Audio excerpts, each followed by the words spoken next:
Yeah.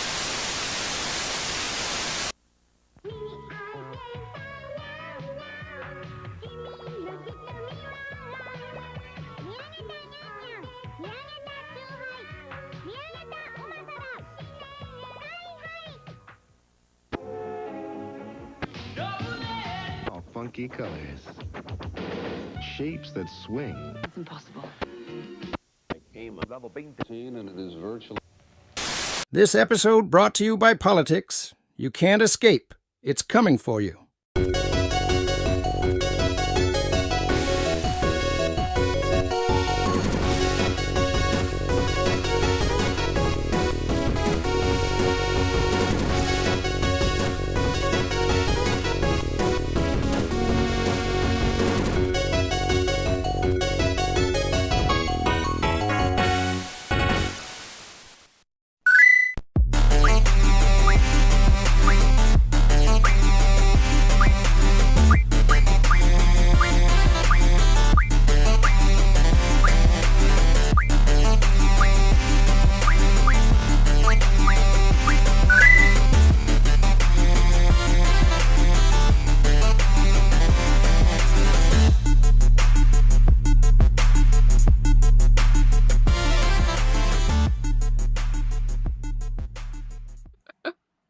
I'm gonna shoot a fat man at him. Oh, and button. As we return to our regularly scheduled podcast, we're here to talk about even more drama and move along with the crap that's hitting the fan. Lots to do, lots to talk about. Jason, how's it going? Not bad. As you know, I read a lot. I've been talking about that a lot recently because I've been focusing more on finishing some books than I have on anything else. I finished another book. It was called Odd Thomas. It's by Dean Koon. Dean Koons. Kind of a supernatural thriller. The poor man's. You like that one? Yeah. I've read a lot. I liked it too. I've read a lot of Dean Koons, but he's often been accused of being a poor man's. What is it? The guy who wrote The Shining. Oh, Stephen King. Stephen King. Stephen King. Yeah. Yeah. The Shinnin. I read a lot of Dean Koons back in the day. What did you think? Well, I haven't read that book, so Of his other book. Right. I just meant of his other books. This is the first book I've read by him. I caught the movie version of Odd Thomas, and I thought, well, this is kind of interesting. And so I read the book. The movie did a fairly good job of sticking to the story and not straying too far from it. Wait, that movie with the dead Russian actor? Yes.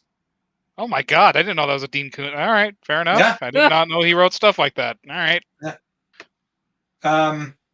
I enjoyed it. There were a couple of things that Dean Koons seems more wordy than he needs to be in his writing. Probably so.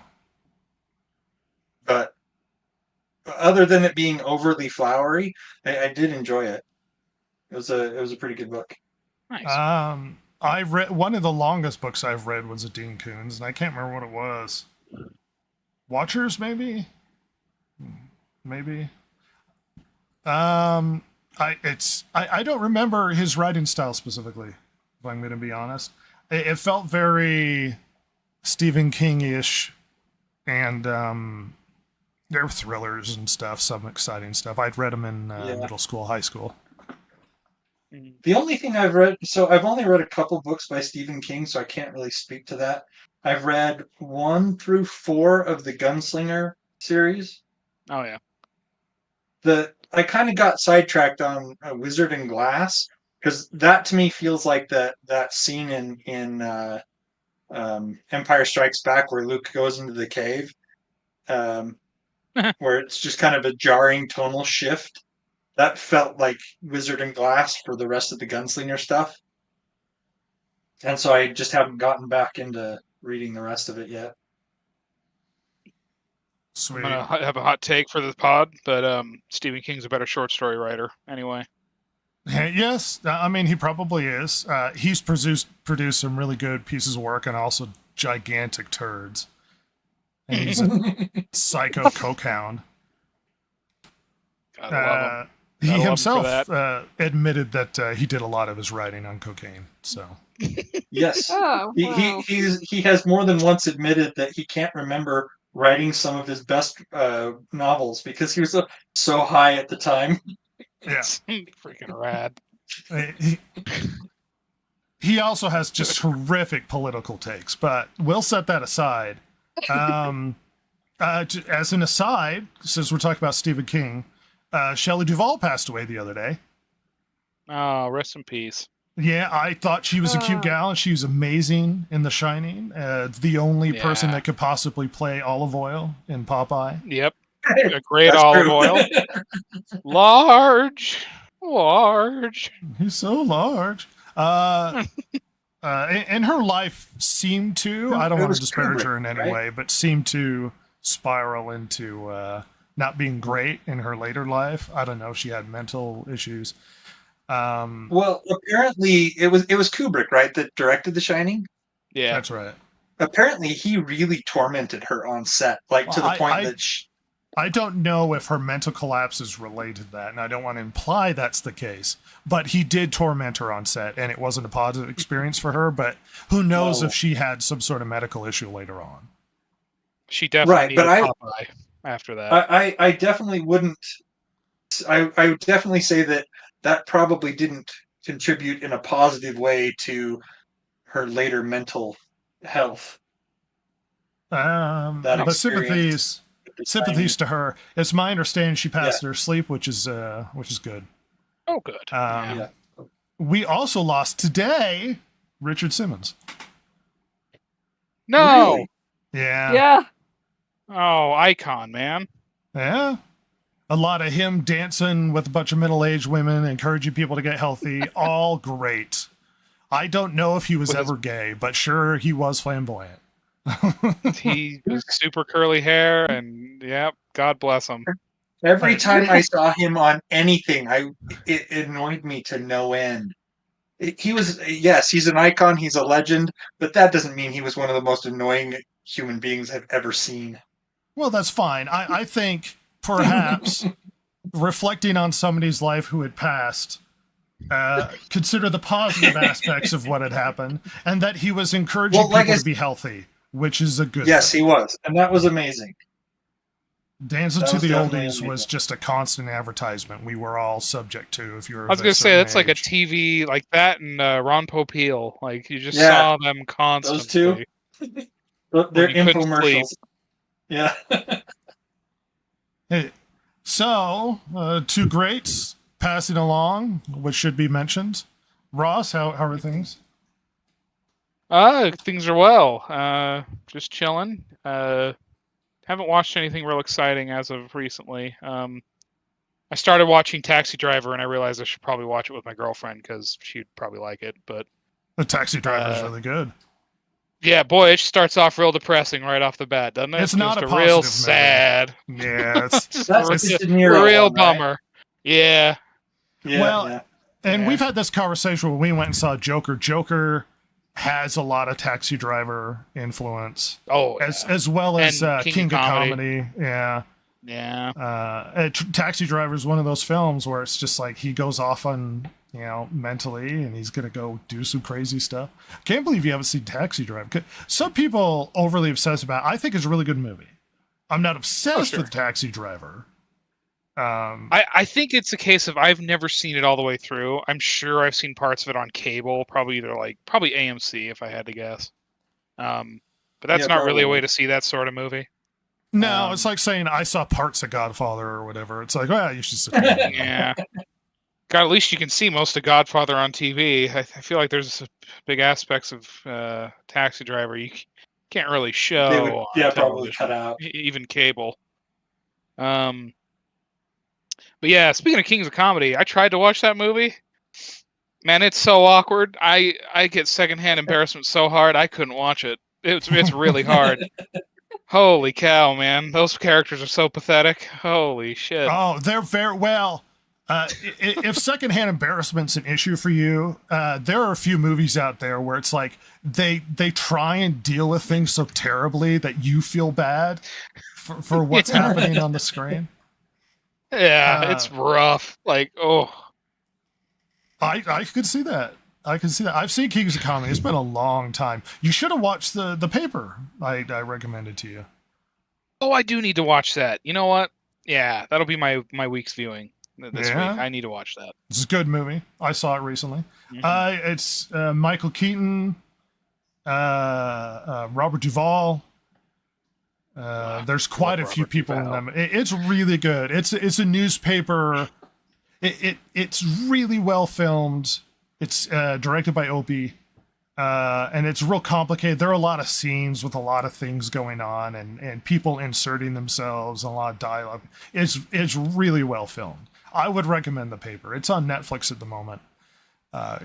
Great movie. It's about reporting the truth and sort of his life at the newspaper and trying to. It's got amazing directed shots. I could say that. Basically, a movie that couldn't get made now. Well, they don't have the balls to make now. The film is actually filmed on a floor of a high-rise in New York. And why is that a big deal? Because there's no CGI on everything. So when they have meetings in Robert Duvall's office, there's a big window on the side, and you could see New York and cars driving by and the bridge. You could just see it. And it's like, oh, it feels like they're in an actual location as opposed to some soundstage in LA somewhere. It's really good. It's just you feel like it's a New York movie. It's great. It's a great movie. I would recommend it. I've seen it twice now. So, Silver, Nice. how are things going, champ? Buckaroo. Oh, hold on a second. Great. No. Oh, Don't yeah. talk. You're not allowed to. And then.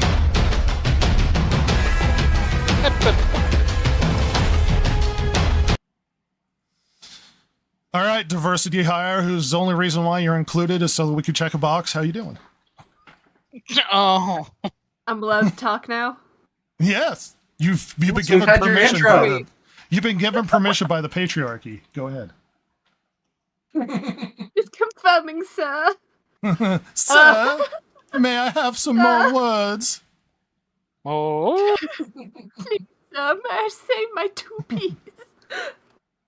Anyway, I watched stuff. Oh, Shockingly. oh. First, the Garfield movie. Oh my Oh god! my god. you watched the. Is, Yes. is Let me that a guess. Papa Godzilla Kaiju movie? Dad took you? Yeah. Yeah, Papazilla acquired this movie, and I'm like, yes, you can watch it. Oh my. And it's not a bad kids movie. Oh. Kids will enjoy it. I'll just say that. Was it a bad adult Kids movie? or Silver. Well, she's a Or fetus me, anyway. Her crazy opinion. cat lady. She doesn't have the capacity to speak about things normally because she is a fetus. Oh, How are your little Einstein's learning movies going? little Einsteins. Yeah. Oh my lord. Bluey, you a big fan of Bluey? VeggieTales. Yeah. Bluey? I've Ah. never seen Bluey. I can say that. Bob the Builder? Yeah. I'm Yeah, I wonder surprised if at they how ever like get depressed and much Bob is Bluey like, has actually. like I can't do it. I can't. I'm not. Bob the Builder. No, he can't. No, he can't. Can we build it? No, I can't. No. Well, how about it's like Bob Don't the get paid Builder, enough. he can build anything, and then it's like, Bob the Builder, can you keep your marriage together? No, he can't. No, he can't. Oh. He works too much and his marriage falling apart. Bob the Builder lost his pension. Oh my god. Bob the Builder. He's not union. Oh no. Bob no. the Builder. He's a scab. Ah! The Teamsters are coming for you. Oh, then they will. Make no mistake. They will come. They for are you. coming. Yeah. Silver, what's going on? Another show. I watched Suzume. Oh, you did. And I did. and Yeah, I love it. how It's many really times? Good. Definitely do not what I- I expected, but Yes. How many times do I have to bully you into watching a movie until you watch it? I've said this again because I've got impeccable taste, but I've said this again. If I recommend a movie, I know you'll like it. That's why I recommend a movie. If I talk about a movie and I don't say I recommend you see this, I'm not recommending you see it. So if I say, Silver, see Suzume because you're going to like it, and you take months to see it, well, you know. Yeah, you have to berate me at least 8 times, and then Yeah. I'll see it. Shame is a powerful motivator in Silver's life. That's why I gave her access to my Crunchyroll so that she could watch the Bloomin' movie. With that, and flipping Freerin. Oh, Frieren. Freerin's good. It's a really good show. I'll never reclaim rewatching that again for the first time. It's one of those shows where you can't ever see it for the first time again, and it bums you out. Yeah. Good Lord. Me and Ross watched Suzume in the theater together. Yeah, we did because we were going to go watch that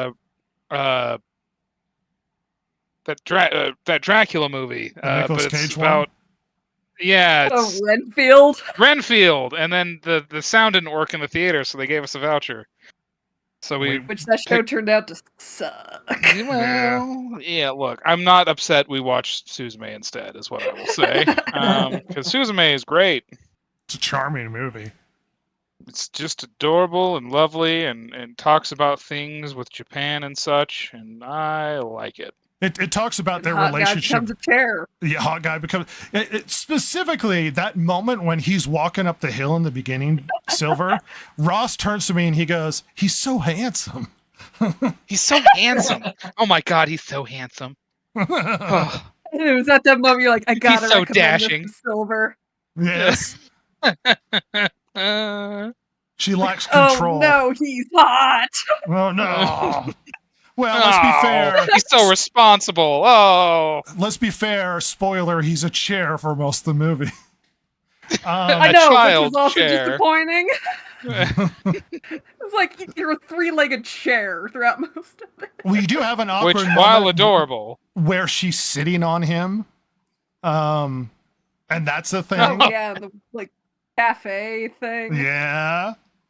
Like but why did you decide this? I always like movies when, not necessarily specifically Japan, but it's always fun to see movies in other cultures where they reflect on their society and their relationship with it. Stuff specifically about that culture. And Suzume talks a lot about sort of Japan's relationship with natural disasters, sort of thing. yeah. And also like their abandoned places. Like Yeah. it's a little bit about their declining birth rate too, because it's always in like an abandoned middle school, an old amusement park, like places where kids are. And used to be, and Which they sort of ain't the having. spirit of people who used to be there kind of lingers. Yeah. Yeah, it's a It's good a movie. fine film. Very It's pretty. fun. It's pretty. It is pretty. It is very pretty. I want to Lots of beautiful night say skies. this studio that did Suzume.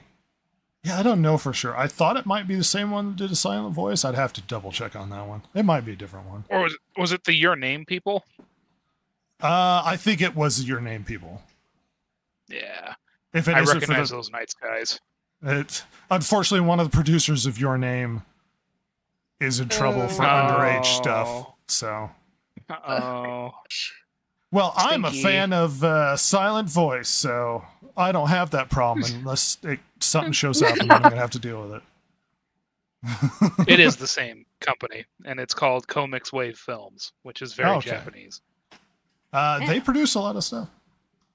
Yeah. Yeah. Anything else, Silver, before we shift on to other things? Oh yeah. I've been thinking how it's been a long time since I've read a good book. And then Oh. you got book recommendations. Oh. I'd have to think of what would be a good one for you. Yeah, for the Um, Val For experience. the Val experience. I'll come up with something. I'll pass something along. Let's say the last book I read was about the making of The Godfather, which, while entertaining, may not entertain you as much as it did me. So, Well, mean, like I said, Jason, you've read a lot of books recently. Recommend anything? Well, I liked Midnight Riot. I'm not really sure what your tastes are. You did say Odd Thomas. Have you read the rest of the Odd Thomas series? I haven't. Oh Apparently, there's like 7 books or something in that series. my gosh. Girl action, Mistborn's probably a good recommendation for you. Writing these down. Mistborn. If you haven't read The Last Unicorn, that one is amazing. Oh yeah, I forgot that was even a book. Just Last looking at my Unicorn. bookshelf real quick. If you haven't read Jurassic Park, you should. Jurassic Park, yes, absolutely. Jurassic Alright, Park's Jurassic awesome. Park. Jurassic Park's amazing.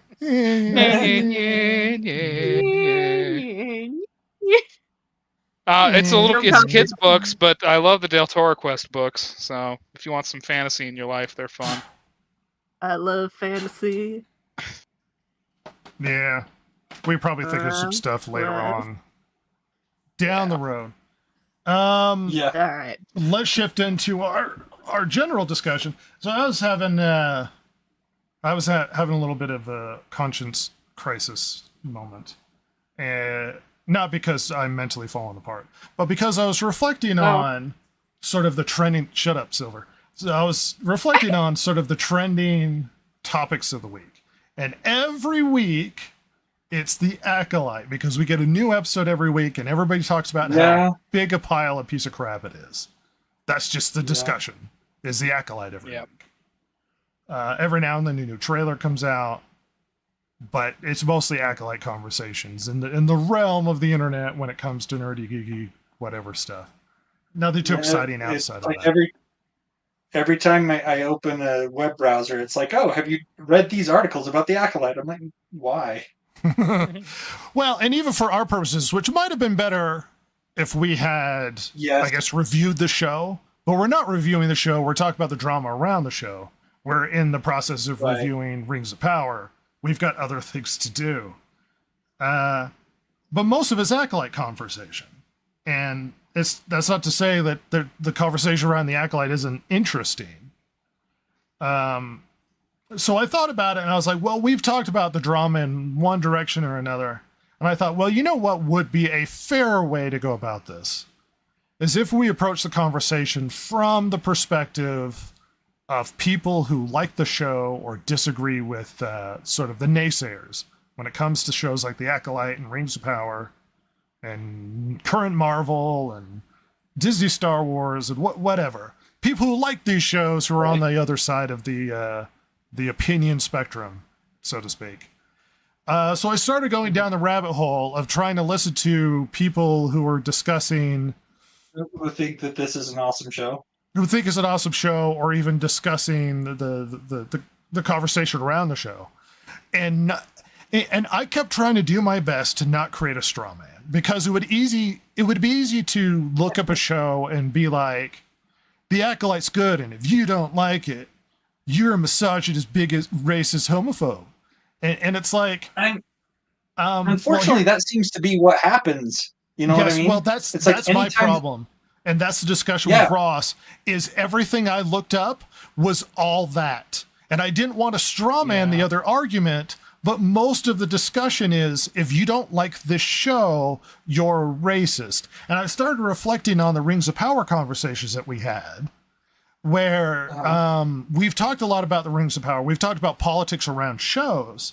But I was talking to Ross the other day, and it's like, you know, one thing we haven't done is talked at all about the racial characteristics of the actors in the show, because that's a separate discussion. It doesn't have bearing on whether or not the show's any good. It does have bearing on lore. It does have bearing on the politics around the making of the show. But whether or not the show's good doesn't really matter who the races of the characters are. It's non-canonical. No. But it doesn't really matter when it comes to a show, which is probably why we haven't discussed it. And the funny thing is, as Jace will attest, we haven't done that intentionally. At no point were we like, look, we're going to sit down, we're not going to talk about the race of the dwarf or the elf, or we're not going to deliberately talk about this or that. Our whole conversation is about whether or not the show is any good and what's happening in the show. But all of all of That- the opposite conversation has been around, if you don't like it, you're a racist. That there hasn't been reasonable discourse across it. Sorry, you keep trying to intervene there, Jason. What do you got? Well, no, I was just gonna. I'm trying to interject. Positive. Yes, I'm following you here. You see but where I'm trying to on take top, it. But yeah, on top of that, it, like you said, it never entered into our conversation because to us it's a non-issue. We don't care about the race of the actor or their preferences of gender or whatever. All that stuff is nonsense as well, far like as is this a good show or not. And so there is a we leave it discourse. out There is 'cause a conversation that we could have about that where it's non-canonical. It makes no logical sense. That it's forced diversity into a show. When it comes to the quality of the show, it literally has nothing to do with whether or not the show's any good. yeah. And that conversation Yeah, could I be mean- had. Go ahead, Ross. Well, I was just to say, like in reference to your Acolyte, like your search for the Acolyte, like I before the podcast today, so like I think I had like an hour. I just was trying to do some cursory looks on YouTube, and I didn't find any like blatantly obvious like political like like yes, this is a great show, and this is like I didn't see any of those right off the bat, but I tried to find some ones that were positive, and even the one that I found that was positive, and the ones I found, I should say, that were positive, it's very. It's either been yes, like you're a bigot or a racist if you don't like the show, or for people that are very clearly Star Wars fans that want to like this, it's very piecemeal. They like certain aspects of it. They like the way this character was or is. They like the look of this or that, or they don't like the look of this or that. And overall, it's been like the show looks good. They liked the one character that got killed in the first episode. I forget the actress that played that character, but and then everything else is just kind of like, yeah, they gave too much away in the trailers, and I'm curious to see if they'll be able to do anything narratively that will be interesting now that they've given so much away, and not even the trailers, but in interviews. My impression, a lot of it was the discourse around the show, if you liked it, was attacking the so-called toxic fans who dislike it. It was discourse around the things that they say. Yeah, which, considering they're giving away, people were complaining about how much they gave away not only in trailers but in interviews. To me, that kind of that goes hand in hand, don't you think? I mean, at least that's how I read it. It's like, oh, well, they were expecting to just be on the defensive immediately, and to does attack. feel like it. Because why would you give away twists and turns in the show in interviews as the writer, the director, whatever, right? But like, why would you do that?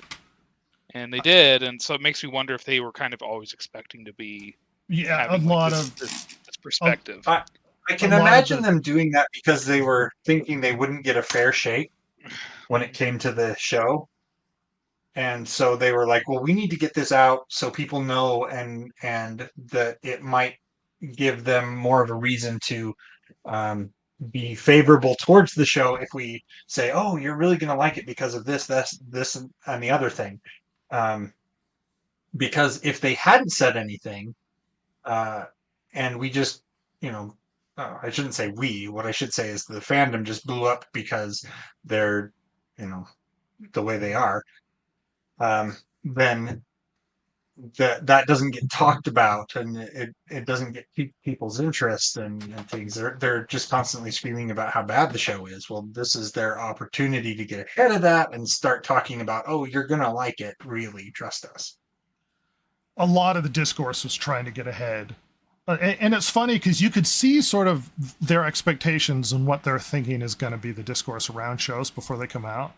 And with Rings of Power, a lot of the press coverage before Rings of Power came out, a lot of the conversation was the very charged racial conversations when it comes to diversity. The show. They're like, this is the first black female dwarf. This is the first black elf. This is the first, major female character in Lord of the Rings. It was all of those buzzwords that sort of check the boxes on the DEI, the intersectional stuff, the things they want to advertise is, look at how important this is to the current political trends. We want you to get excited about those current political trends. There's been none of that when it comes to season 2. Nobody's stepping out in front going, we're doing a first again. We're doing this. Diversity is important, because they know that people reacted negatively to how emphasized the politics around the show was going to be. Right. And I'd hate to do without credit the opposite conversation in this. Because once again, I don't want to straw man the people who are huge fans of what's going on. Here, I've got a video I'm going to play for us. Let me pull it up really quick. And there we go. And there we go. Okay, I'm going to play this. Hopefully everybody can hear it. If it plays. Nope, it's spinning. Oh, no, audio error. Well, there's a famous conversation Henry Cavill had with somebody. Is that the one where he was saying that the fans aren't toxic, they're just passionate? Well, seeing that being the difference, because a lot of the press coverage when it comes to these sorts of things is to paint fans who don't like what they're doing with the things they love as toxic. And he brings up with Henry Cavill, well, what do you say to all those toxic fans out there who are saying all these negative things? They don't like it. Because essentially the trend is to demonize the opposite side and to put them into sort of an ist or an ism category. Well, and his response essentially was, I don't see it as toxic. I see them as passionate because they love the shows.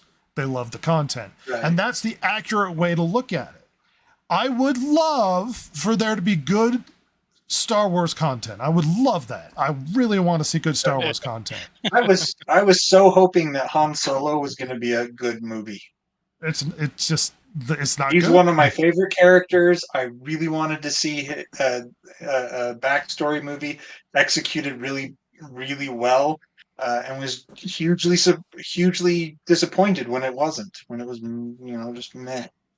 Well, it doesn't help that this is on the back of a political perspective that wants to transform media into the ideology that they prefer, which is the trend at the moment. It doesn't help that that's sort of the attitude of like, well, that, and then they do things that change stuff, and then they're granted easy counters where it's like, oh, you don't like that there is a black woman in the show, you racist. And it's like, but that's not an argument as to whether or not it was a good idea or a bad idea. It's just you're a racist, right? Or you're a sexist, or you're and those are that's hard why to I was argue saying. with. That's why I was saying before that the officers in charge of that, because there are so many companies now that have to have a DIE officer, and whatnot now. And the thing is that my response to that has been, if you're changing a race or if you're changing a gender because, or to check a box, or its time has come, or anything of that nature, the answer should be no. You should say, we're changing this because this actor or actress is an amazing actor or actress and they will nail this role. It should be things like that. It shouldn't be, well, we need to check a box, or this is an idea whose time has come. It's just a stupid reason. Well, the goal is diversity. Reason. Give me a logical reason why you're doing this. The diversity. Otherwise, the goal is stick diversity. to the content. Right. That they're deliberately trying to change things because the goal is, which is why the phrase "forced diversity" is the accurate way to describe it. It's not because diversity in the show is bad; it's the forced aspect of the diversity that people have a problem with. Yeah. Well, once again, you can't have a reasonable discussion about these things because they're like, you bigot. I watched a video recently where they were discussing the problem in the fandom, and one guy was talking about how well, he loves Star Wars, and why do people have such a big deal about it? And this, and why are they so negative? And they're all calling names. When not too long earlier in his conversation, he was literally calling them degenerates and bigots and whatnot. It's like the dialogue is lost on these people. Yeah. The thing is that it's one of those things where if somebody's calling you names, why would you stick around and have a meaningful, logical conversation with them? You know they're not going to listen, so you're going to take yourself and you're going to leave the situation, and then nothing's going to get resolved because the others, you don't want to stick around in that kind of situation. Well, and it's the tribalizing aspect of current political discourse, period. It's the tribalizing aspect of like, I like this, and people on the other side, what's up, Jesse? On the other side, like that, or don't like what I like. Therefore, they're the bad guys because I'm on my team and you're on your team, and I disagree with what's going on. And there's an element of teams. It's almost like I'm a fan of the LA Lakers, and you're a New York Knicks guy, and I have to hate you because of this. Like I gotta hate you. Wasn't it Ben Affleck? Who was it? There was an actor, I think it was Affleck, but they wanted him to wear a baseball cap in the movie, and he wouldn't do it because it was the rival team. I forget which actor it was. Well, right, but this is extrapolated into the current discourse when it comes to shows. This is what it is. Right. But what I'm saying, what I was pointing out was that things like that kind of thinking where you can't even put a hat on from a different team just for a role in a movie, that's ridiculous. That's not you in the movie. That's the character you're playing, and that character may believe completely different things from you. It's like you mentioned that actor from the Game of Thrones, where people were getting down on him for what his character was doing, and he's like, "That's not me." Like this kind of mentality where you can't even, even think about the other side, and that they might be reasonable and have reasonable concerns or reasonable beliefs, that they have to be these villains, these demons. That's so bad for everyone involved, for the people that, for you too, for the people who believe that the other people are demons. That means that you can't even talk to them like a reasonable individual. Jesse says, I thought sports were important. I mean, they're important to the people that love lots them. of people would believe that. The point of this discussion and the greater discussion around sort of toxic fandom and whatnot is the attitude to dislike the discourse of other people because they don't like something because they're on the other team. We don't like them because it's like, well, I'm going to do this to offend all of the right wingers. I'm going to do this to piss off the left. And it's like, or you could make a good show or something of quality. And there is a lot of tribalizing. Express your radical opinions. Well, and it's super fine if you don't like something. It's super fine. And you can even have long, drawn-out discussions about how much you hate the show. But the fact that you are uncomfortable with somebody else having opinions about a show is a whole other thing. Yeah, that's so wrong right there, is people having you expressing the opinion that nobody else can have an opinion. Well, to be fair, too much of that going around. Morally, I think that's the wrong way to approach these things. You still are completely welcome to hate me because of my perspective on Rings of Power or the Acolyte or whatever. I don't care. As is the current world. The thing is how can you expect to get somebody to come around to your view? They don't. If all you're going to do is spew vitriol at them. Yeah, they're not. They're not trying to convince you. They're trying to demonize you to high five their friends. Right, which means that nothing is going to change. No, it's not to be crass, but it's sort of in a mental masturbation. You're sort of make yourself feel good by attacking the people that you consider to be the bad guys, sort of thing. Yep. You're just like, screw those guys. Yeah, let's high five. Those guys are stupid and racist. And it's like, or they hate the show because it's awful. And you know, some people do be racist sometimes, and that's bad. And you should be like, don't be a racist. But it's like, we need to stop hating each other over the stupidest stuff, like movies or really crappy shows or video game. Like, it's like, hey, I hate the direction that current Marvel is going. I think it's really dumb. I don't like what they're doing to the shows and stuff. At no point have I considered sending hate messages to Kathleen Kennedy or right, or the heads of Marvel or I don't know Kathleen Kennedy. Like, she could be a fine person. She's ruining, you know, lore and stuff I like, and I don't like it, and I dislike sort of what she's doing there, but it's like, are we just going to hate each other forever? And we're just going to... The Civil War will not start from politics. It will start over the Acolyte, as far as I'm concerned. The first shots will be over the last episode of the Acolyte, as everybody just starts murdering each other. Yeah. Jesse says, I agree. Well, you should agree. I'm always correct. We should wrap up this discussion really quickly. Silver, our diversity hire. Any reflections on what we talked about?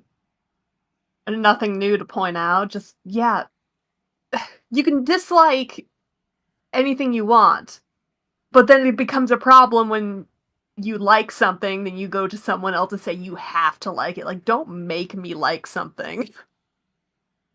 Well, you know? Sorry to interject. Go ahead. No, that was pretty much it. Well, I was just going to agree. I was like, well, and we've talked about this before, which is an idea this podcast brings up frequently. But there's a current issue when it comes to, I guess, current entertainment, is people lack so much in their personal lives, like purpose, that they self-identify with essentially the form of entertainment that they consume. So it's like, well, I'm this person and I like this thing. You get that a lot with music, or at least we used to do back in the day. I'm a Swiftie, or and look, Taylor Swift, you might like her. I'm not a fan of Taylor Swift, but the point being, self-identifying with a form of music, I'm going to shock everybody, even if you disagree with me. You have value, and you have more value than simply being a person who would be a Swiftie. You are more important. You're more complex. You have more to your personality and soul. There's more about you than simply your love of Taylor Swift, and you can be more than that. Be more than the person who is in love with a simple form of media, and be more than simply your obsession with a certain form of media. I love Star Wars, and if current Star Wars were good, I would be this manic Star Wars person that's just, it's freaking Jedi all the time. Like, I loved Star Wars. Not anymore, but I was more... That's the key word there. Well, right, but I am more than just my love of Star Wars. I am a full and rational human who has passions and likes and loves beyond simply one form of media. So perhaps we could distance ourselves from that drama and go out and touch some grass. Jesse says, I don't know. Disney adults are gone. Well, way to bring down the discussion, Jesse. Make us all depressed about the possibility. I'm trying to encourage people to not be the Disney adult.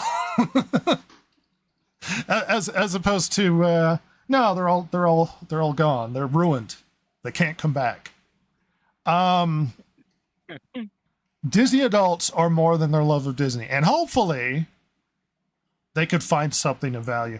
My power went out this week. Yesterday. It was out for a while, and it was out this morning as well. And you have that reflection of, I had that existential reflection, which I'm already aware of, how consumed we are with the entertainment that we have. We are constantly bombarded with endorphins and stimuli on a constant basis. It's like I could turn to my phone, I could turn to the television, I could play a video game. And it's like immediately when the power's out and there's nothing to do, I'm immediately thinking to myself, well, what can I do? I'm going to go play that game. I can't play that game I've been playing. Or how about I can't do that. And it's like, I could sit and read a book, or I could do some other stuff. And the current trend in our lives is that we're constantly bombarded with stimulus, and that our lives are revolved around those little endorphin hits we get all the time. It's I've seen it in a study where there's apparently a problem with an addiction to novelty, where we're constantly looking for something new and interesting to occupy our minds, and that it might be healthy. And I'm concerned about the health of everybody, even if you're not listening to this podcast. It might be healthy, perhaps, to have days where you just aren't plugged in at all, that there is no electronics, read or go outside. The classic moniker, go touch grass. As a podcast that's obsessed with entertainment, entertainment in moderation. I suppose. Jesse says you're welcome for bringing the podcast down. We know we can always rely on you, young lady. Thoughts before we move on? We don't want to dwell on this topic too long. We've had a lot of personal discussions about the drama and things going on at the moment. Anybody? No. No. All right. As Rhett passes on from his monologue phase, we've got a lot of news to talk about. There's a degree of curating, as anybody who adds to this news realizes. There's a lot of news that happens during the week, and sometimes it's just not worth bringing up.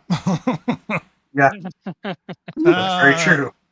Me and Ross had a stupid conversation about the Dead Rising thing, how they're changing a race on one of the characters, and it's like, I'm not going to put that in. I mean, it's dumb, but I'm going to put that in. It's very dumb. Since YouTube is collapsing on me, we're going to have a passive conversation really quickly on the two big trailers that have come out. Reflections of Captain America Brave New World, the trailer. Uncanny Valley.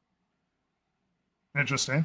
There were a couple of shots where they had Harrison Ford there, and for some reason they CGI'd his mouth moving. I don't know why. Made no sense. I didn't notice but that. It looked so bad. Oh no. Well, to clarify the thing with Harrison Ford's character, as he is a General Ross and replacing William Hurt, who has passed away. Right. Ross. Yep. So, as if anyone's watched this podcast much, you know that I do not care about superhero stuff. You do not. I think the last Marvel film I watched was it Deadpool? It's been a while. I don't care. And watching this made me realize, God, I'm so glad I don't care, and why I don't.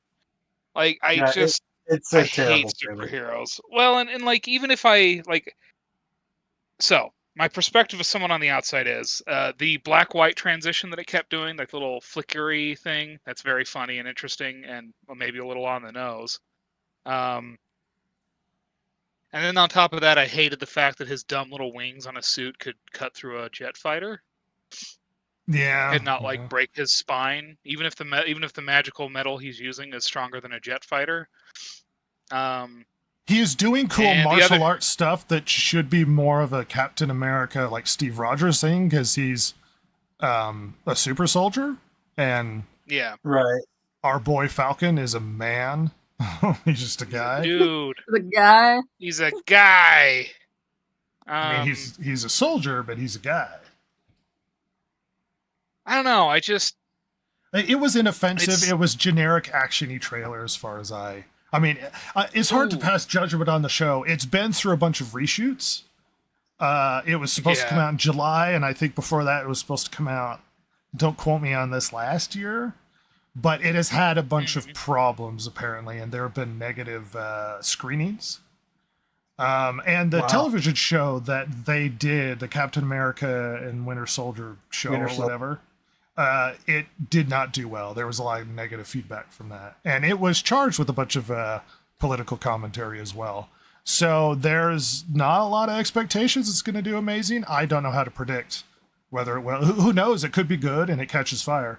The trailer doesn't offend me, though. The trailer doesn't give me any sort of indication that I'm supposed to like or hate this. It seems generic and passable. Yeah. I also would like. I find it really interesting. Again, this is somebody who is very much on the outside. Like that line of like there's a power shift, and like I think watching the trailer, it's like, oh, they mean globally, and they're showing like an aircraft carrier.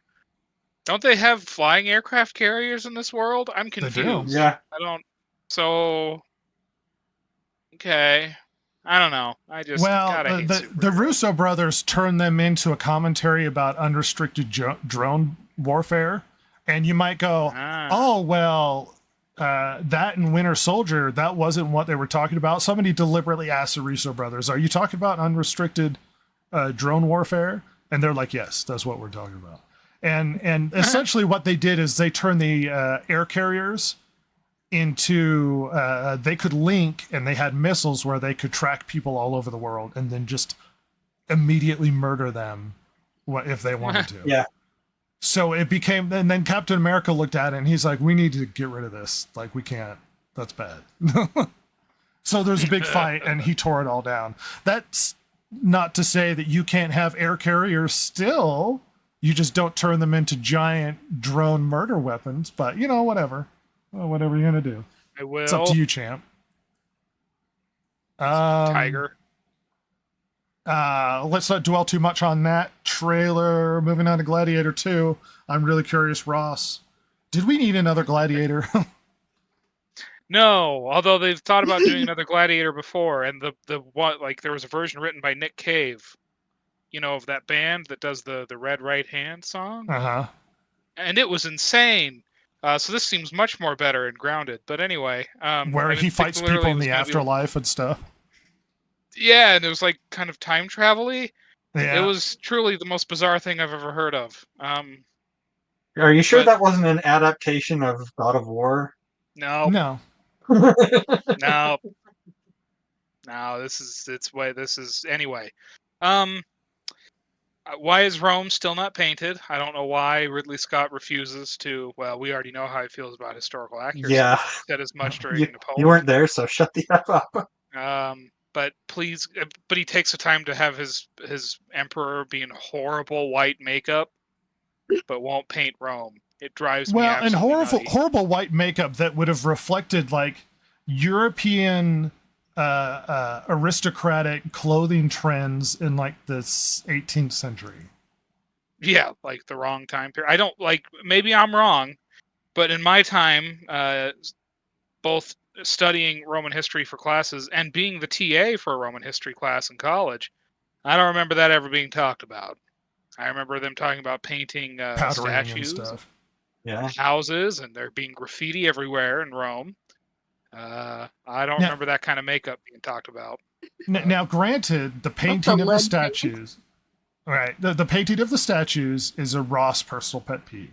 Most people, when they reflect Super. on Rome, they think about the ruins and the marble statues and the whatnot. So they will be weirded out. So I don't consider that a massive They would problem be for the weirded film. out, yeah. I don't consider that a massive problem. I know Ross has a pet peeve about it. I get that, Ross. Well, because it could look so much better. It would look so vibrant and beautiful, and it would look No, awesome. I get it. It would be Like, super accurate. No, Rings no, of Power does it. No, Ugh, I get it. God. I get it. But reflecting on the actual story and the trailer more than your pet peeve about the painting, what more do you have for me? I don't hate it, which I'm surprised to say. Yeah, neither did I wasn't super offended. Parts of it made me go, "Oh, interesting." Yeah, like the Denzel Washington looks just wonderful as always. He seems Yeah. so lovely and like you want to watch him. He's a great actor. He's really engaging. Oh. He's supposed to be a gladiator that earned his freedom, which is why he's in such a position he is. And anybody who might claim historical inaccuracies, Africans, black people fought in the gladiator arenas a lot, and it wouldn't have been unheard of to have one of them rise to a position of prominence if he earned his freedom. So it's not shocking to have a Denzel Washington in a position he is in. It would have been weirder if he were the emperor, but for him to be in that position, I have no issue with it. He's great. He's great. Yeah, it works great for me. The Romans were surprisingly cosmopolitan. especially for the time. Well, If they you, conquered a lot of people. Yeah, they did. But if you showed yourself that you were like beneficial to the Romans, you got elevated. Well, and you Yeah. can become a Roman. The original Yeah. Maximus in Gladiator 1 was from Iberia, which is Spain. He Yeah. wasn't Yeah. from Rome. And in this movie, Pedro Pascal is in it. And it's like, oh, a Latino diversity. It's like, well, they interacted with Spain and Portugal a lot because they owned it. It's like, I don't have a Yeah. problem with Pedro Pascal playing a major character in the show. I have a problem with Pedro because he's Spanish. I have a problem with him playing a major role in the show because I'm so sick of Pedro Pascal. I was gonna say I'm tired of seeing him and everything. I'm done He's with a him. fine enough actor, but like, please God, give him a break. Like, whatever. Yes. I will perhaps throw a fly into the ointment on this one. It wasn't offensive. It seemed interesting, an okay actiony movie. Perhaps standing back from it and going, okay, so we're kind of doing the gladiator story where he's fighting in the arena to change things, which makes it out to be like the gladiators were so hugely important to the political discourse in the country, I guess, all of the time. It's not that it hasn't been, but it's like every time there's a new gladiator who's going to change Rome. It's like, did Maximus not change Rome the first time? Like, what is going on? Did he fail? Well, apparently he didn't change it enough. Well, Again. apparently You so. had those two white guys. But my point being that we are retreading sort of a similar story. And we're going over. It doesn't feel like they're giving me anything new or fresh. What they could have done is done like The a Emperor's Spartacus horrible, we gotta take sort him of thing. Well, no, because we've already done this. The Emperor's bad. We're Right, going to replace people. right. My point. That's being, what I'm saying. My point being, they could have made a more interesting story that's involved in Roman history, like the Spartacus story, or something similar involved with gladiators, where the gladiators like rebel and trying to overthrow Rome. Where eventually that rebellion got stomped into the ground, but the historical revisionism isn't beyond Ridley Scott at this point. I'm just saying they could have done something more interesting. Gone in a different way, made a story that does something new instead of retreading what could be considered one of the greatest films of all time. And that's more of my nitpicky. Not that the trailer made me go, I'm going to hate this and vomit when I'm in the theater. No, it seems like a fun action-y movie. It could be fun to watch. I like that they're doing the naval battle in the Colosseum. But other than that, it's like, could you do something more interesting than the story we're doing? Could you do something better? Anyway, Jason. Of the two trailers, I liked Gladiator 2 better than I liked the Captain America trailer. Just because, like you said, it did present the movie as more entertaining.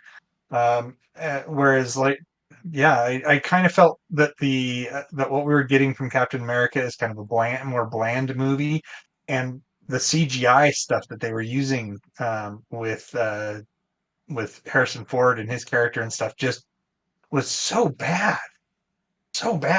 I will say I do applaud them for having a realistic depiction of a U.S. president, being 80 years old and all. Yeah, that is true. Being ancient and infirm. Well, guess what, everybody? Now that we've reflected on the trailer, Silver, anything to add? Or are you just going to high-five me on the opinions I've expressed? Mainly just high-five you. I don't even remember the first Gladiator, but Oh, it looks fun to me. God, that is probably before your time. You heretical it is definitely monster. before your time. I know I've seen it, but for some reason I'm not recalling anything. Why do we have this child on the show? Good question. It's for diversity. Hey, everybody, we're qualifying for the DEI stuff.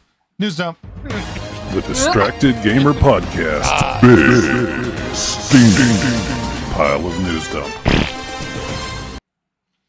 Hey, everybody, Gross. It's my favorite segment where we're essentially, get over it, Ross. We're essentially trying to push out as much news as we can really quickly, hence the news dump. The first things to go over, Drama at Kotaku. Let me bring this up really quickly. I have 40 things to go through. Click. So apparently, Kotaku managing editor goes on a deranged rant accusing Mark Curran of maintaining and reinforcing heteronormative, cisnormative, white supremacist, patriarchal status quo. Oh my gosh. I don't want to dwell too much on the political rantings of a major editor at Kotaku. They are, by and large, a terrible news gaming website. And it's been reflected on that because, shockingly, the website, gaming news website that everybody hates, they're shutting down their division in Australia. So, No. yeah, no. Oh. Notoriously, Kotaku has mostly been pointed at as a trash gaming website, and we should all accept that. Yeah. Even But, They're no good. pushing forward really quickly. Apparently, Suicide Squad, the game that everybody hated, is doing so well that they're giving it away for free if you have Amazon Prime during Prime Days.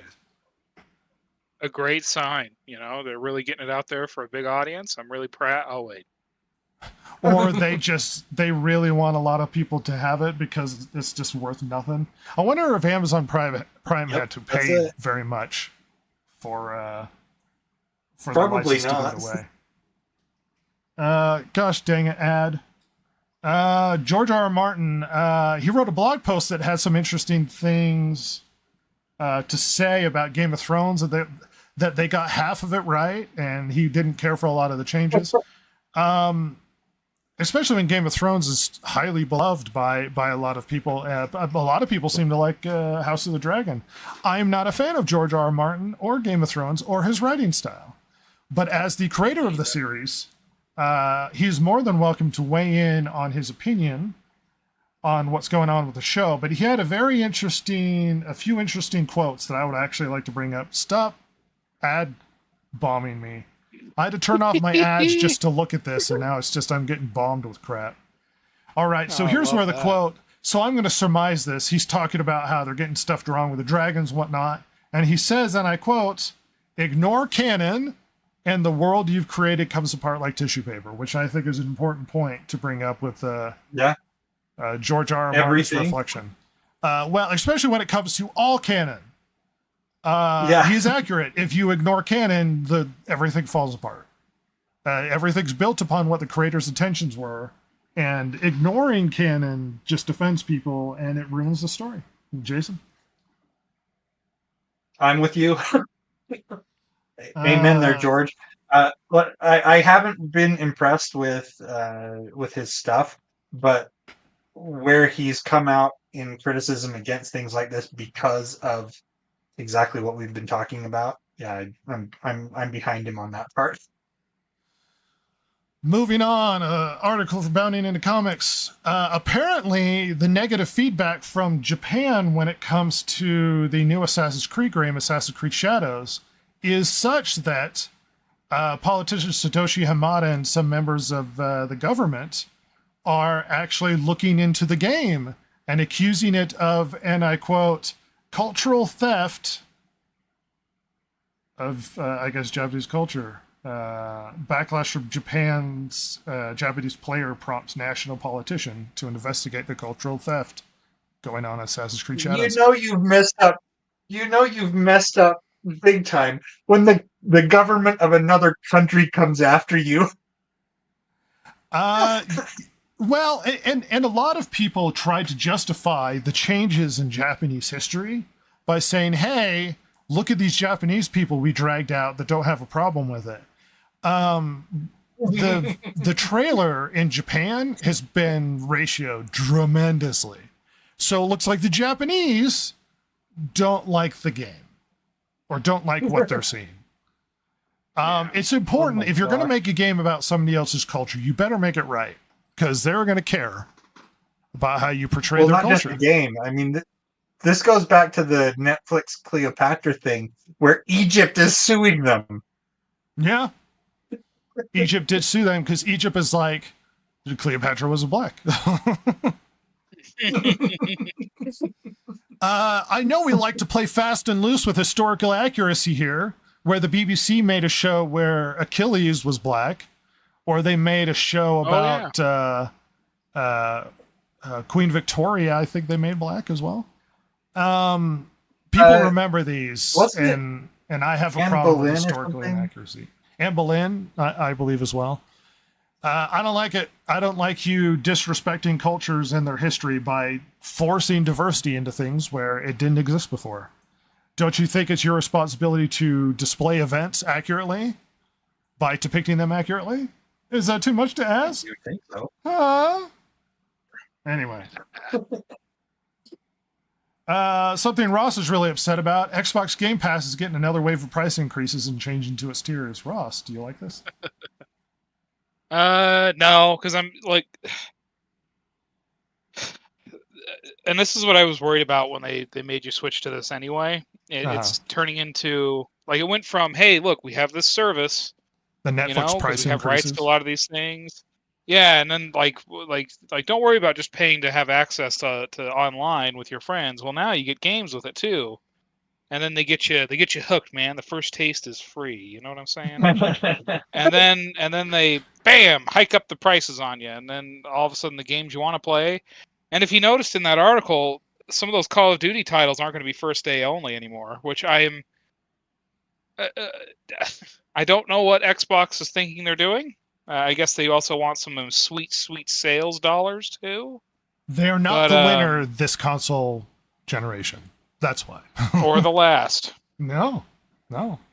And this isn't going to help them get there. I don't know. It's a bummer watching the one American console company just nosedive themselves right into the earth because they can't help themselves from being corporate dickheads.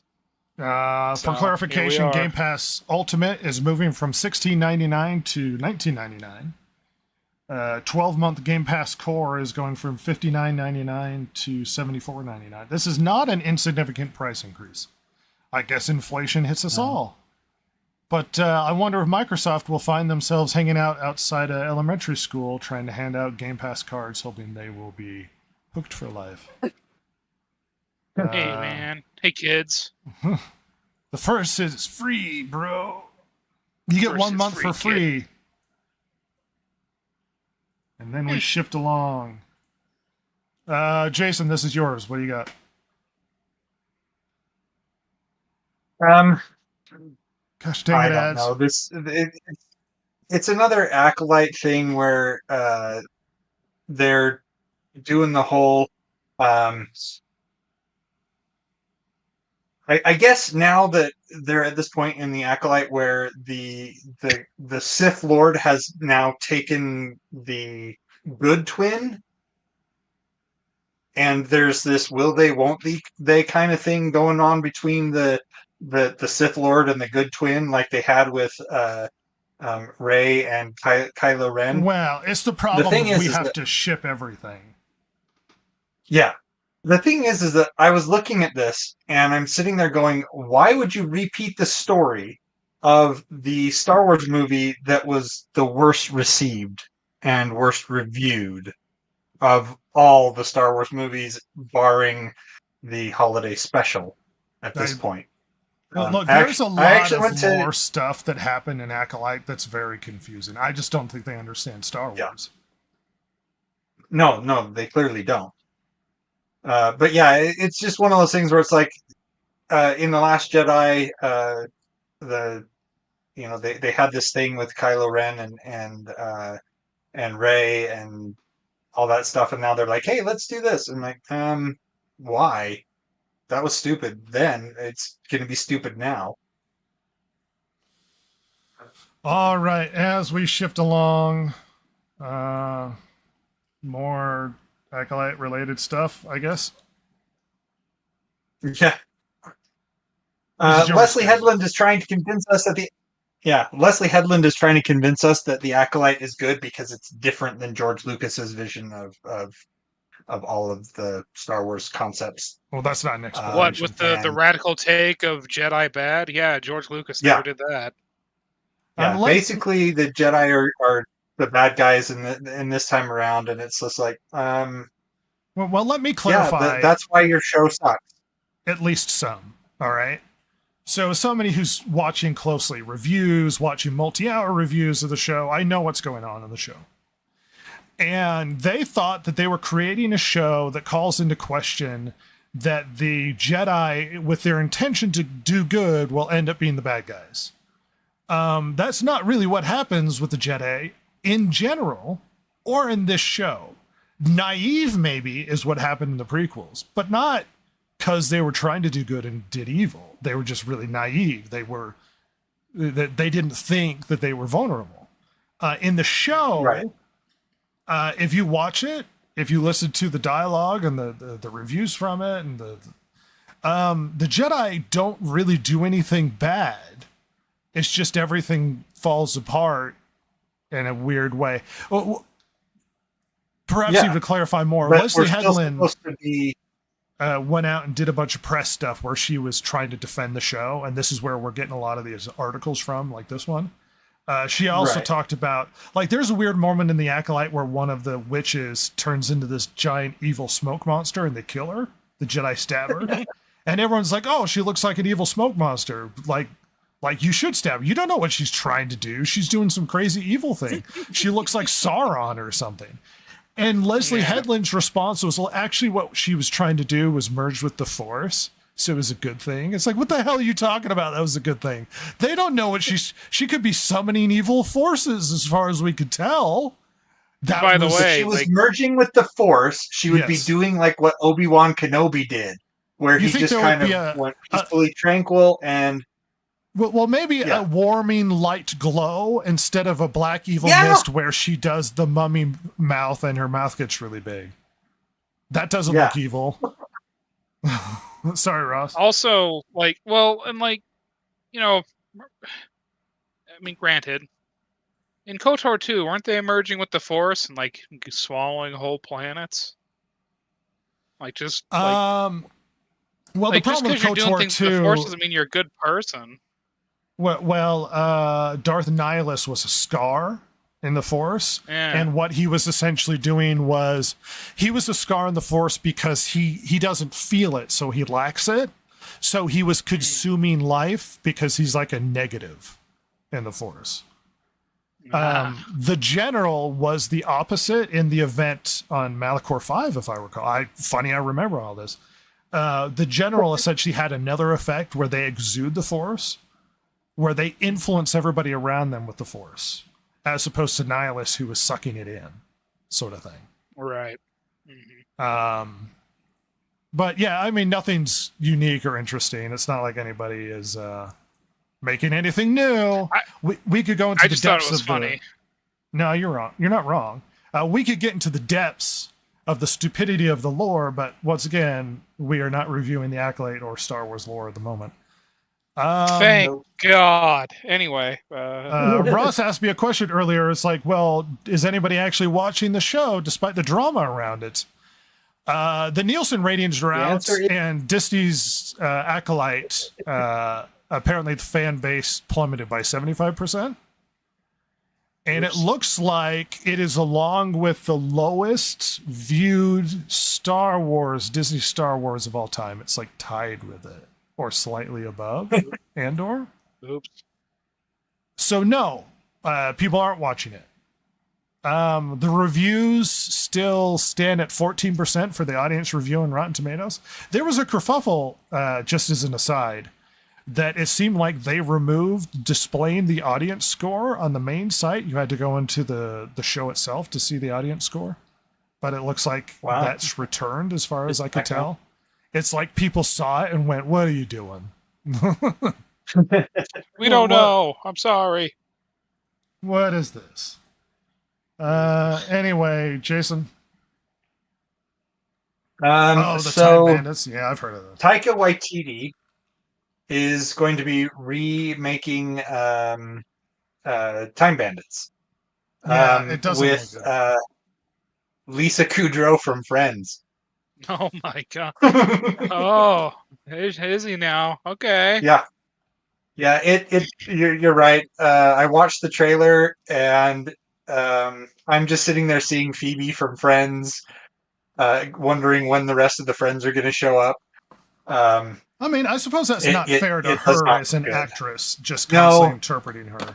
But my point, I It- suppose my point is that Taika Waititi, though I like some of the stuff he's done, has famously said, "I'll ruin your lore in a second, or ruin your canon in a second," in response to the Thor: Love and Thunder stuff, which was a terrible movie. Taika Waititi doesn't care about honoring previous content. What he wants to do is create his own unique content. So keep him away from things like Marvel and Time Bandits. Just keep him away from it. Well, so like I said, I watched this, and I think, part of the problem is that part of the problem that I think Lisa Kudrow has in this trailer is that she does come across a lot of times as an airhead, which was her character in Friends, and that's why I was getting that crossover. If she had played differently, then I wouldn't necessarily have drawn the parallel, but because she acted airheaded in a number of the scenes where it was like she didn't really know or understand what was going on. I'm sitting there going, wow, why is Friends doing Time Bandits? At any rate, So no really one quickly. told you time was gonna be this way. No. They were on a break with that dragon. They were on a break. Let's get this final article done really quickly. Jason, Double Dragon series returns. Oh, it was actually me. Oh, Silver, yay! I just sang. Yeah, I just saw that pop up and I thought it was interesting because you and I played it on the Nintendo Switch, and I was like, oh, Yes, a modern reboot. I wonder how that's gonna be. Beat the first Double Dragon together in multiple exhausting weekends trying to grind our way through Double Dragon. As a lifelong Double Dragon fan, this isn't the first return. It's returned a few times. Double Dragon Neon, there's been a couple others. But I'm excited to see a return. As a massive beat-em-up fan, this is up my alley. Anything else to reflect on, This Silver? could be good. Nope, that was it. Awesome. Well, we've done our news stump. I suppose the only thing left for the podcast in general is, as I delay.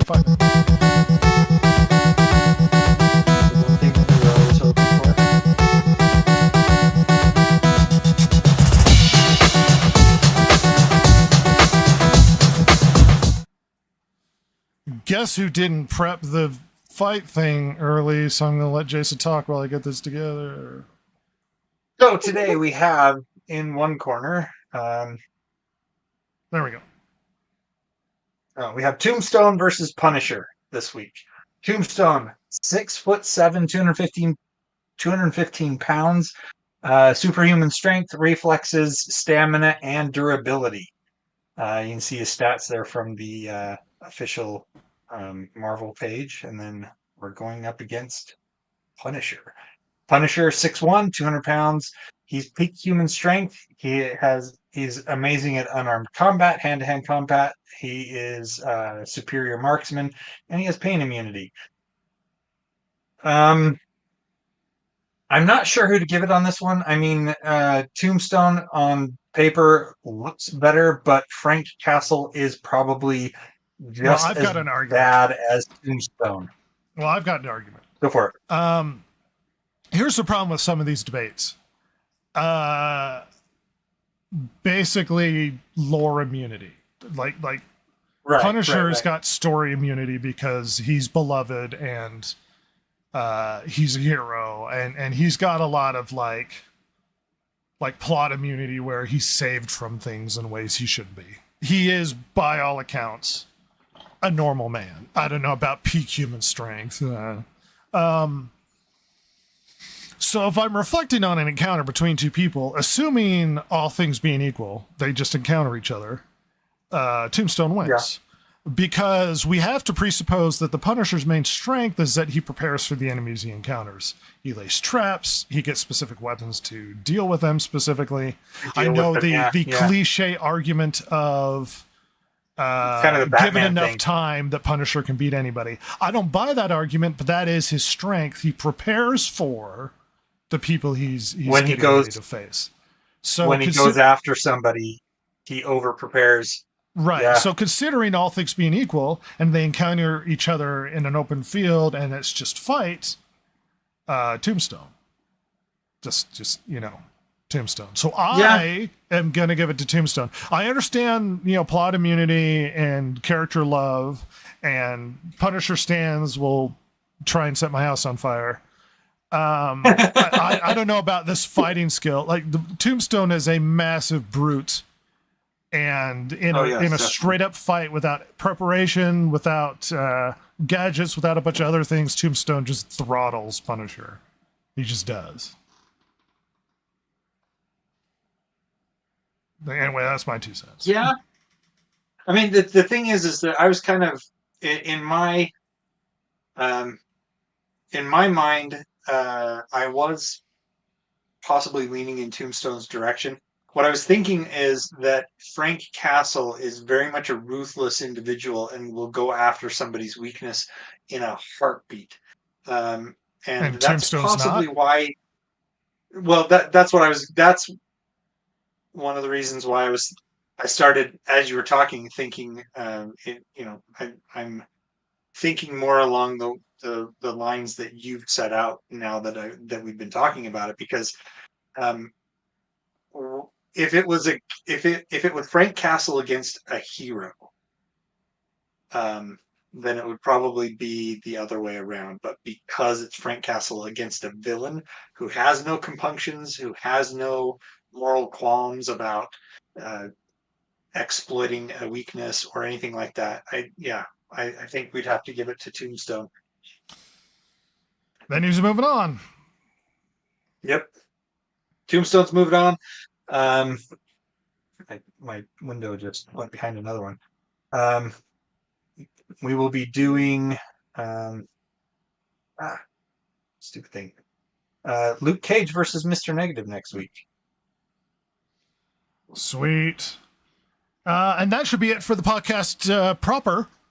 As we get out of here kicking and screaming, once again, trying to have a reasonable discussion in the crazy, nonsensical idiocy of the internet and the crazy infighting that we have. This is part of being in a free society, people. We're going to throttle each other verbally constantly, and that's just part of it. And you might go, "Wow, I don't like that," but that's a part of being in a free society. With freedom comes responsibility, like Spider-Man. Spider-Man got the quote wrong. Right. So my point stands that essentially with freedom, you have the responsibility of being informed and your responsibility of expressing your opinion and standing up if you don't like things, and then allowing other people to stand up as well and not trying to shut them down when it comes to discourse. That being said, we have said our piece. Jason, you were going to reflect on something really quickly. I was going to say, you have to, in a free society, allow the other side the same freedoms that you want yourself. Otherwise, you're not in a free society. So you can't be shouting from the rooftops and then shut somebody else down when they decide to do the same thing you did. Freedom of speech doesn't mean anything unless it's allowing for freedom of speech of things you don't like to hear. Otherwise, it doesn't mean anything. It ain't freedom of speech. Ross, final opinions for this podcast?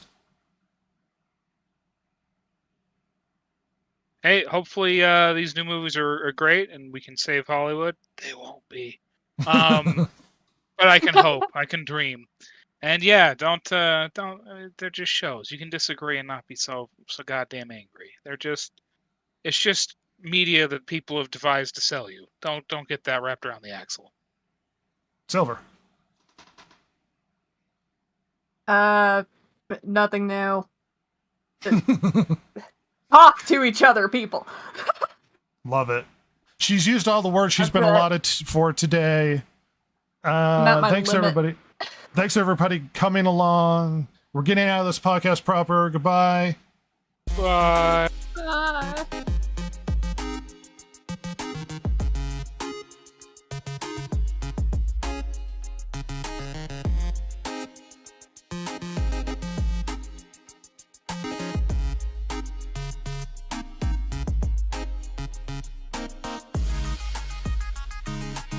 If you like the show, follow Rhett, Jason, Ross, and Silver, the world's most lethally stupid internet personalities, on Twitter at DG Podcast or on Instagram at Distracted Gamers. If you liked or hated what you heard here today, you can email them at thedistractedgamers@gmail.com and share your feelings. Not that Jason would care, since he hasn't any, of course. Oh my God, it's so juicy!